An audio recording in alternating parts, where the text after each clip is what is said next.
আজকে আমরা আবারও নতুনভাবে আপডেট চলতেছে। এই যে লাইভ বেকারি, 7 লাইভ বেকারি, তার মাল বালতি মার্কায় ভোট দেবেন অবশ্যই। ভালো। এই যে বুলু ভাই, ভাই আপনার কি কিছু বলার আছে? আপনি যে এই যে রুটি তৈরি করতেছেন। আমি বলবো আমি একটা বিয়ে করতে চাই। বিয়ে করবে চান? আপনার খুব শখ বিয়ে করার? হ্যাঁ ভাই, আমাদের টাকলা উস্তাদ একটা বিয়ে করে কিছু আমি কি করব কোন? টাকলা উস্তাদ কিন্তু আপনার মাথায় যে চুল নাই, এটার কি হবে? আরে চুল তো লাগে নেব মাথা। আমাদের তো তেল পাওয়া যাবে না, চুল আছে না। আমাদের বুলু ভাই বিয়ে করবে চাইতেছে, ঠিক আছে? তো আপনারা একটু পাত্রী টাত্রী দেখেন। এখানে কি হচ্ছে?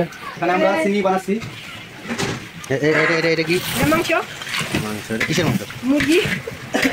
ব্রয়লার না লেয়ার? লেয়ার মুরগি দিয়া মানে বার্গার তৈরি হচ্ছে নাকি? হ্যাঁ, বার্গার, পিৎজা। বার্গার, পিৎজা, আর কি কি? মেলা কিছু হবে। বার্গারের পরোটা হবে। আমাকে যদি একটা লাইভ বেকারি কোনো মেয়ে দিয়ে দেয় তাকে আমি বিয়ে করব। বিয়ে করবেন? আচ্ছা, বিয়ে করেন না আমি। ঠিক আছে। তা আপনার মানে আপনার আগের যে বউ আছে তা সেটা কি হবে? সেটা আমি নেবো। সেটা আর এখনকার দিয়ে দেবো, আমার নাতিক দিয়ে দেবো। আমি নেবো, চিন্তা করেন।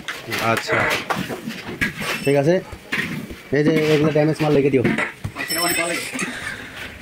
ঠিক আছে। তোমার মাথায় ক্যাপ কই? তোমার মাথায় ক্যাপ নাই কেন? আরে এটা একটু সিরা গেছে তো ফেলছি। ছিঁড়ে গেছে, তুই গেছে, আবার নতুন করে নাও। আচ্ছা, ঠিক আছে।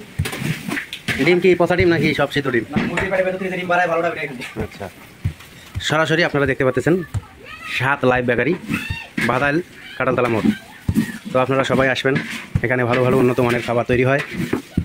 সবাই এখানে আসবেন, খুব কম রেটে বার্গার, পিৎজা, স্যান্ডউইচ, হটডগ বেশি বেশি কথা বলা যায়। সব কিছুই পাওয়া যায়।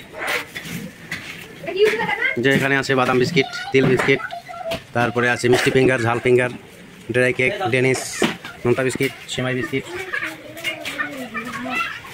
বুলু ভাইয়ের তাহলে আর কোনো ভাষ্যকার আছে? আপনার কি আর কিছু বলার আছে? হাস্যকার আমি বেতন যেটা পাই 35,000 টাকা, এটা দিয়ে আমার সংসার চলে না, আমার পছন্দ হয় না। আর কোনো মেয়ে যদি আমাকে বিয়ে করবে স্যার, হ্যাঁ, একটা লাইভ বেকারি দিয়ে দেবেন, আর আমি কিছু চাবো না, তার সাথে থাকবো, আপনার কি কাজ করবো। আচ্ছা আচ্ছা, সব ফ্রি। হেরে মাইয়া ত্রিনক দিবে, ত্রিনক। ও, আপনি তাহলে এক কাজ করেন, আপনার বিয়ে তাড়াতাড়ি হয়ে যাবে। আপনি প্যান্ট পরা বাদে আপনি গামছা পরবেন পিছন দিকে ঘুরে, তাহলে তাড়াতাড়ি আপনার বিয়ের কার্যকলাপ শুরু হয়ে যাবে। আর গামছা বললে তো পিছন দিয়ে সব দেখা যাবে না। ঠিক আছে, ভালো থাকবেন, সুস্থ থাকবেন। আসসালামু আলাইকুম। Like that?